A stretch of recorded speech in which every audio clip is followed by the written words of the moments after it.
नाज़रीन ज़िक्र कंदासीं सिंध जे सुध समा वारे वज़ीर शर्जील इनाम मेमन चयो आहे त ताज़ियुनि बरसातुनि जे करे थियल नुक़सान सबबि सिंध सरकार सूबे जे 23 ज़िलनि खे आफ़त सटियल करार ॾिनो आहे। तूफ़ानी बरसातुनि सबबि सिंध में हेल ताईं 239 माण्हू फ़ौत ऐं 701 ज़ख़्मी थिया आहिनि। पंहिंजे बयान में शर्जील इनाम मेमन चयो त हैदराबाद डिवीज़न में गुज़िरियल 24 कलाकनि दौरान वधीक 4 माण्हू फ़ौत थिया आहिनि। डिवीज़न में हेल ताईं 61,684 घर जुज़वी ऐं 25,812 घर मुकमल तबाह थिया आहिनि, जॾहिं त 801 चौपायो माल बि मरी वियो आहे। सूबाई वज़ीर वधीक चयो आहे त मीरपुर ख़ासि डिवीज़न में 90,000 घर जुज़वी ऐं 23,587 घर मुकमल तबाह थिया आहिनि, जॾहिं त 348 ढोर मरी विया आहिनि। अहिड़ी तरह शहीद बेनज़ीराबाद डिवीज़न में हेल ताईं 54,962 घर जुज़वी ऐं 23,587 घर मुकमल तबाह थिया आहिनि, जॾहिं त 696 ढोर मरी विया आहिनि। सूबाई वज़ीर ॿुधायो त सखर डिवीज़न में गुज़िरियल 24 कलाकनि दौरान वधीक 4 माण्हू फ़ौत थी विया आहिनि। डिवीज़न में हेल ताईं 8,850 घर जुज़वी ऐं 2,311 घर मुकमल तबाह थिया आहिनि, जॾहिं त 75 ढोर पिणु मरी विया आहिनि। शर्जील मेमन जो चवणु आहे त लाड़कानी डिवीज़न में गुज़िरियल 24 कलाकनि दौरान 24 माण्हू फ़ौत थी विया आहिनि। हेल ताईं 43,096 घर जुज़वी ऐं 53,640 घर मुकमल तबाह थिया आहिनि, जॾहिं त 1,201 जानवर पिणु मरी विया आहिनि। सूबाई वज़ीर ॿुधायो त हिन वक़्तु गुडू बैराज में वॾे दर्जे जी सखर बैराज ते विचोले दर्जे जी ऐं कोटड़ी बैराज में हेठिएं दर्जे जी ॿोॾ आहे।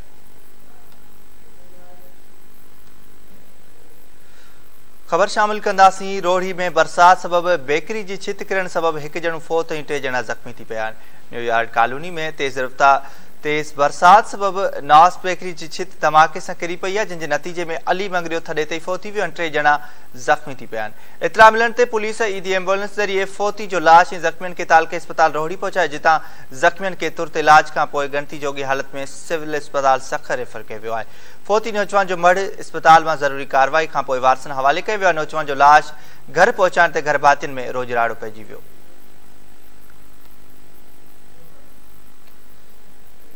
टंडेजाम में बरसात दौरान घर जी छित किरण सबबि नींगर फ़ौत ऐं 3 ॼणा ज़ख़्मी थी पिया आहिनि। ॻोठ मौलाबख्श सोलंगी में घर जी छित किरण सबबि 6 ॼणा दॿिजी विया, जंहिंजे नतीजे में 10 वरनि जो साजिद सोलंगी फ़ौत थी वियो आहे। नज़र मोहम्मद हुमेरा ऐं अनीला ज़ख़्मी थी पयूं आहिनि, जॾहिं त 2 नींगर सोहेल ऐं ख़ालिद सोलंगी मौजज़ाने तौर ते महफ़ूज़ रहिया आहिनि। ॻोठाणनि पहुची मलबो हटाए नींगरनि जो लाश ऐं ज़ख़्मियुनि खे ॿाहिरि कढी सिविल अस्पताल हैदराबाद मुंतक़िल कयो। खैरपुर वेझो बरसाती पानी में मासूम नींगर ॿुॾी फ़ौत थी वियो आहे। जमाली ॻोठ में 7 वरनि जो नींगर बरसाती पानी में ॿुॾी फ़ौत थी वियो आहे। अरबेल पुटु सोराब जमाली रांदि कंदे बरसाती पानी में ॿुॾी वियो, जंहिंखे वारसनि पानी मां ॿाहिरि कढी सिविल अस्पताल खैरपुर पहुचाए, जिते डॉक्टरनि नींगर जे फ़ौतियुनि जी तस्दीक़ कई आहे। नींगर जो लाश अस्पताल मां ज़रूरी कार्रवाई खां पोइ वारस वापसि खणाए घर विया आहिनि। फ़ौती नींगर जो लाश घर पहुचण ते घर भातियुनि में रोजराड़ो पइजी वियो। मटियारी ज़िले में मुसलसिल बरसात बाद पाक फ़ौज इमदादी कार्रवाई लाइ पहुची वई आहे। पाक आर्मी जे नौजवाननि पारां डिप्टी कमिश्नर सां गॾिजी मुतासिर इलाइक़नि जो दौरो कयो वियो आहे। मटियारी ज़िले में बरसात तबाही मचाए छॾी आहे। 1000 एकड़ फसल पाणी हेठि अची वियो आहे। ज़िले में 144 मिलीमीटर बरसात पवण सबबि 20,000 माण्हुनि पारां लॾ पलाण पिणु कई वई आहे। बरसात दौरान मुख़्तलिफ़ हादसनि में 2 ॼणा फ़ौत ऐं 200 खां वधीक ज़ख़्मी थी पिया आहिनि। केतिरा ई जानवर बि मरी विया आहिनि। पाक फ़ौज जे नौजवाननि जो चवणु आहे त पाक फ़ौज पाकिस्तान जे अवाम सां हिन मुश्किल घड़ीअ में गॾु आहे मुतासिरनि जी हर मुमकिन मदद कई वेंदी।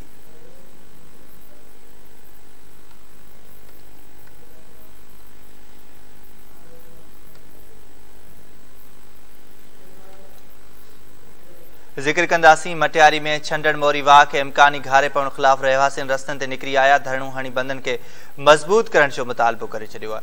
मटियारी में ॻोठाणनि छंडण मोरी वाह खे इम्कानी घारे ख़िलाफ़ पीपल्स पार्टी ज़िले सदर अली हुसैन शाह ऐं ॿियनि शहवानी में एहतिजाजी मुज़ाहिरो करे क़ौमी शाइरा बिलाक करे छॾियो। धरणे सबबि क़ौमी शाइरा ते सवें गाॾियूं बीहजी वयूं आहिनि। मुज़ाहिरीन चयो आहे त छंडण मोरी ओवरफ्लो हुअण करे मटियारी समेत आसपास जे ॻोठनि खे वॾो नुक़सान थी सघे थो। पहिरीं बरसात में मटियारी ज़िले में ॿोॾ जहिड़ी सूरतहाल पैदा थी आहे।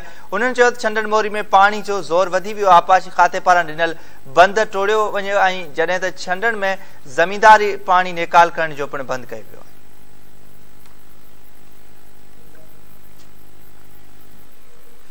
लखी गुलाम शाह में बरसात दौरान बेघर थियल मुतासिरनि वाहर न थियण ख़िलाफ़ एहतिजाजी मुज़ाहिरो कयो वियो आहे। लखी गुलाम शाह में तूफ़ानी बरसातुनि सबबि बेघर थियल मुतासिरनि सखर शिकारपुर क़ौमी शाइरा ते असिस्टेंट कमिश्नर ते ऑफिस अॻियां रोड बंदि करे टायर साड़े एहतिजाजी मुज़ाहिरो कयो आहे।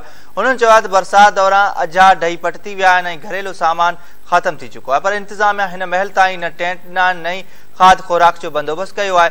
उन्हनि वधीक चयो आहे त असिस्टेंट कमिश्नर खां पुछाणू करण ते मोट में जवाब ॾिनो आहे त असां टेंट ऐं खाद खुराक जो सामान रुगो मुतासिरनि खे रिलीफ कैंपनि में ॾींदासीं।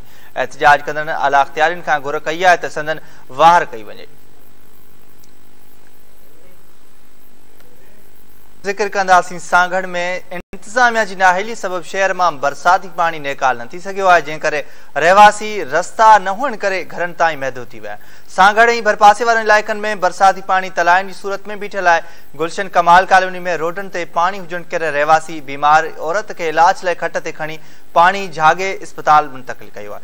उन मौके ते रहवासियुनि महताब शेख, हुसैन शेख ऐं ॿियनि ॿुधायो त गुज़िरियल महीने खां संदन इलाइक़नि में बरसाती पानी बीठल आहे, पर इंतजामिया पानी निकाल करण लाइ के बि जोगा क़दम न आहिनि खयां, जंहिं करे रहवासी बिटे अज़ाब में मुब्तला आहिनि। उन्हनि चयो त बरसातनि में केतिरा ई घर ढही पटती विया आहिनि, बीमार माण्हू घरनि में बीमार पियल आहिनि, खेनि इलाज लाइ अस्पताल ॾियण जा रस्ता न आहिनि। मुतासिर रहवासियुनि आला अख़्तियारियुनि खां मुतालबो कयो त शहर मां बरसाती पानी निकाल करे परेशानी ख़त्म कई वञे।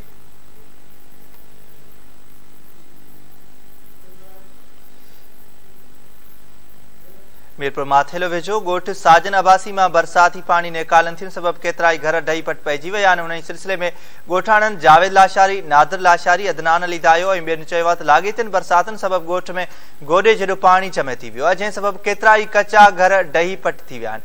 हुननि चयो त ज़िला इंतज़ामिया तरफ़ां हिन महल ताईं कंहिं बि क़िस्म जी का वाहर न कई वई आहे। हुननि डीसी घोटकी समेत समूरनि वसवारनि खां मुतालबो कयो त फौरी तौर ते ॻोठ मां बीठल बरसाती पानी निकाल कराए बेचैनी ख़त्म कई वञे।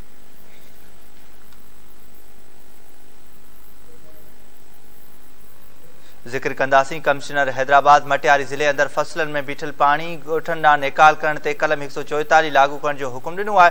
हैदराबाद जी डिप्टी कमिश्नर खे बरसात जे फसलनि में बीठल पानी ॻोठनि ॾांहुं निकाली करण ते पाबंदी लागू करे कलम 144 लागू करण ऐं बाज़ाब्ता नोटिफिकेशन जारी करण जी हिदायत पिणु कई आहे। वाज़े रहे त गुज़िरियल ॾींहुं डिप्टी कमिश्नर मटियारी हाला ऐं सईदाबाद जे मुख़्तलिफ़ बरसात मुतासिर इलाइक़नि ऐं ॻोठनि जो दौरो करण दौरान मुतासिरनि शिकायतूं कयूं हुयूं त कुझु ज़मींदार पंहिंजा फसल बचाइण लाइ ॻोठनि तोड़े शहरनि ॾांहुं पानी निकाल करे रहिया आहिनि, जंहिंसां इंसानी आबादियुनि खे शदीद ख़तरो आहे। अहिड़े अमल बाद ज़िला इंतज़ामिया कलम 144 लागू कंदे ज़रई पानी ॻोठनि ऐं शहरनि ॾांहुं निकाल करण ते पाबंदी लागू कंदे भञकड़ी जी सूरत में गिरफ़्तारी समेत कानून मूजिब कार्रवाई करण जो फ़ैसिलो कयो आहे।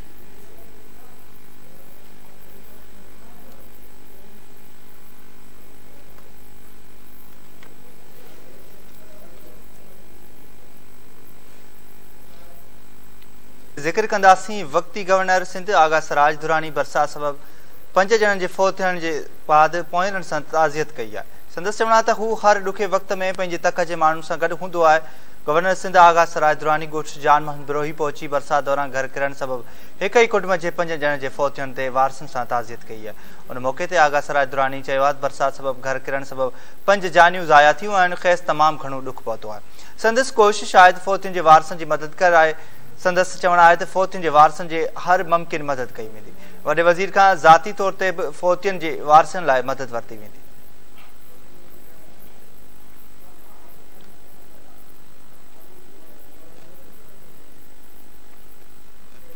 ख़बर शामिल कंदासीं गंबट में वॾे वज़ीर जे सलाहकार नवाब वसाण शहर जे मुख़्तलिफ़ इलाइक़नि जो दौरो करे बरसाती पानी निकाल करण जी सूरत हाल जो जाइज़ो वरितो। उन दौरान बरसात मुतासिरनि नवाब खान वसाण खे घेरे वरितो। नवाब वसाण गंबट शहर में पहुची शहर जे भिटाई चौक, राणीपुर रोड, गेम्स सिटी अस्पताल ऐं बंदि पियल डिस्पोजल जो दौरो कयो आहे। उन मौके ते नवाब वसाण शहर मां पानी निकाली ऐं में सुस्ती ऐं शहर में 2 खां 3 फुट पानी बीहण ते कावड़ जो पिणु ज़ाहिर कयो आहे। संदसि चवण ते गंबट शहर में बरसाती पानी तलाइण वांगुरु बीठल आहे। ज़िम्मेवार ऑफिसरनि ख़िलाफ़ कार्रवाई कई वेंदी। नवाब वसाण चयो आहे त हू शहर मां बरसाती पानी निकाल करण लाइ मशीनूं फ़राहम करे रहिया आहिनि। सुभाणे ताईं पानी निकाल थी वेंदो।